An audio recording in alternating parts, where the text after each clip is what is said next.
Question. Let's see the question. Question says, solve the following system of equations by matrix method, and system of equation is given as 5x plus 7y plus 2 equals to 0, 4x plus 6y plus 3 equals to 0.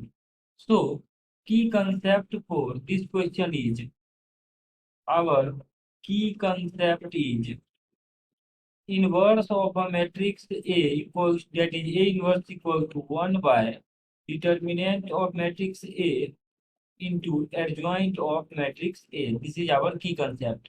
अगर हम given question के according देखें तो system of linear equation जो है वो है 5x plus 7y equal to -2 and 4x plus 6y equal to -3. Now अगर इसे हम मैट्रिक्स फॉर्म में लिखें तो यहाँ मैट्रिक्स ए जो है वो आ जाएगा, फर्स्ट रो में लिखते हैं एक्स और वाई के, फर्स्ट इक्वेशन के एक्स और वाई के कोएफिशिएंट्स दैट इज 5 एंड 7, और सेकेंड रो में आ जाएगा हमारे पास 4 एंड 6. ये मैट्रिक्स ए आया. मैट्रिक्स बी जो है कांस्टेंट वाले पार्ट से कॉलम मैट्रिक्स बनता है दैट इज -2 एंड -3, और एक एक्स मैट्रिक्स हम बनाएंगे जिसके कॉलम एलिमेंट्स हैं एक्स एंड वाई. ये भी एक कॉलम मैट्रिक्स होता है और रिलेशन होता है मैट्रिक्स मेथड से सॉल्व करने के लिए A X equal to B.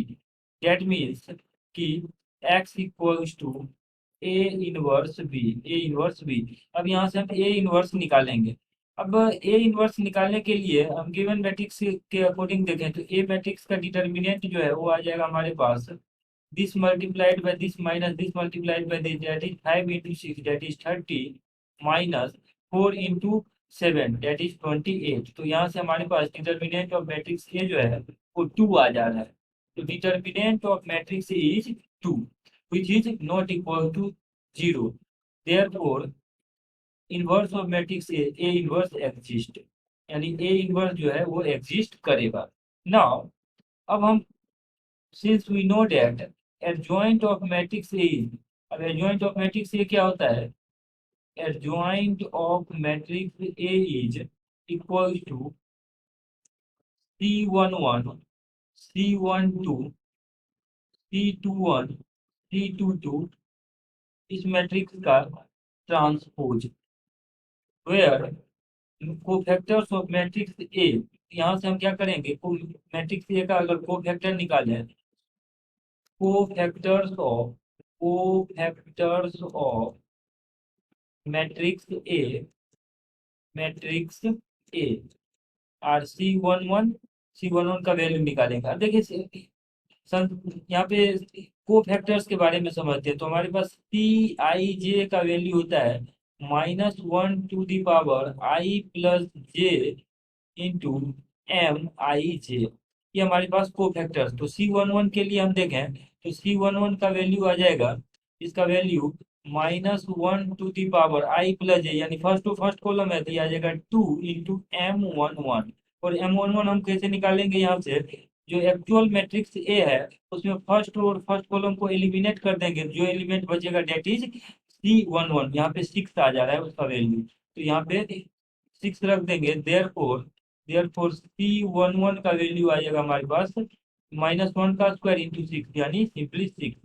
Similarly अगर हम C12 का वैल्यू देखें तो C12 का वैल्यू आ जाएगा यहाँ से C12 का वैल्यू फर्स्ट रो सेकेंड, यहाँ पे फर्स्ट रो सेकेंड कॉलम को जब C12 यानी फर्स्ट रो C12, तो फर्स्ट रो और सेकेंड कॉलम को एलिमिनेट करेंगे. तो सिमिलरली यहाँ से C12 का वैल्यू हमारे पास आ जाएगा 12 के लिए आ जाएगा I1 और J2, तो -1 to the power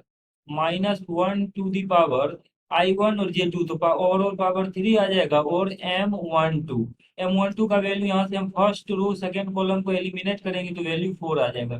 so this will be, तो C12 का वैल्यू आ जाएगा हमारे पास -1 का क्यूब -1 एंड इसका वैल्यू आ रहा है 4, यानी C12 4 आ जाएगा. सिमिलरली C21 का वैल्यू जो है वो हमारे पास आ जाएगा -7 एंड C22 का वैल्यू आ जाएगा आपके पास C22, यानी सेकेंड कॉलम को एलिमिनेट करेंगे तो यहाँ पे एलिमेंट जो बचेगा सेकेंड कॉलम को, तो 5 बच जाएगा. और यहाँ पावर जो है 2 to 4 होगा तो 1, यानी इसका सिंपली वैल्यू आ जाएगा 4. तो therefore adjoint of matrix, therefore adjoint of matrix A is, A matrix का adjoint जो है वो आ जाएगा, C11 का वैल्यू आ रहा है 6, C12 का वैल्यू आ रहा है -4, C21 का वैल्यू आ रहा है -7 एंड C22 का वैल्यू आ रहा है 5, और इसका आता है ट्रांसपोज। जिस मैट्रिक्स का ट्रांसपोज हम ले लेंगे, तो यहाँ से जब ट्रांसपोज लेंगे, when we will take transpose of this matrix, then adjoint of matrix A का वैल्यू आ जाएगा। सो adjoint of matrix A will be, transpose में लेने से हमारा मतलब है कि फर्स्ट रो को फर्स्ट कॉलम बना देते हैं 6 -4, और सेकेंड रो को सेकेंड कॉलम यानी -7 एंड 5। यहाँ से हमारे पास adjoint of matrix A निकल गया। अब इस मैट्रिक्स में हम क्या करेंगे, यहाँ से इनवर्स निकालेंगे। देयरफॉर ए इनवर्स क्या था, 1 बाई डिटर्मिनेंट ऑफ ए, यानी डिटर्मिनेंट ऑफ ए का वैल्यू आया था 2 इंटू एडजॉइंट ऑफ ए, तो एडजॉइंट ऑफ ए का वैल्यू आ जाएगा 6 -7 -4 एंड 5। अब बी मैट्रिक्स का वैल्यू देखें तो बी मैट्रिक्स होता है ए इनवर्स इंटू, यहाँ से बी मैट्रिक्स नहीं, आई मैट्रिक्स एक्स मैट्रिक्स अगर हम निकालना चाहे तो our matrix X is, X matrix की वैल्यू यहाँ पे लिखा हुआ है ए इनवर्स इंटू बी, तो ये आ जाएगा ए इनवर्स यानी 1/2, 6 के एलिमेंट है 6 -7 -4 एंड 5 इनवर्स इंटू बी, जिसके एलिमेंट्स हैं बी -2 और 3, तो यहाँ हम रख लेंगे -2 एंड 3। इसको मल्टीप्लाई कर लेते दिया जाएगा 1/2 into first row first column को कोरोस्पोंडिंग मल्टीप्लाई करके ऐड कर लेते दिया जाएगा 6 इंटू -2, 6 इंटू -2 प्लस, और -7 इंटू 3, -7 इंटू 3। सिमिलरली यहाँ पे आ जाएगा first row second row first column, तो -4 into -2 that is 8 plus 5 into 3 यानी 15।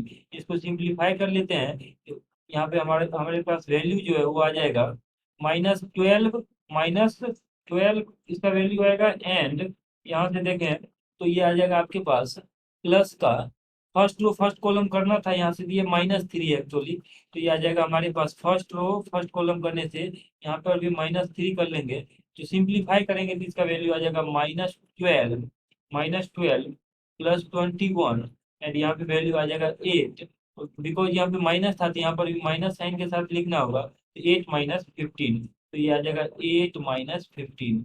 सो आवर एक्स मैट्रिक्स थी, यहाँ से हम देख सकते हैं कि हमारे पास जो एक्स मैट्रिक्स आया, तो एक्स मैट्रिक्स का वैल्यू आ रहा है 1/2 इंटू 21 - 12 दैट इज 9, और यहाँ से आपके पास वैल्यू आ जाएगा -7, और एक्स मैट्रिक्स के एलिमेंट्स थे एक्स एंड वाई, तो इसके वैल्यूज हो जाएंगे 9/2 and -7/2।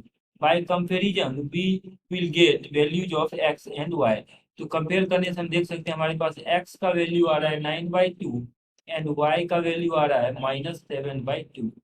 So by matrix method we have calculated values of x. X value is 9/2 and y value is -7/2. Hope that you understood it well. Best of luck.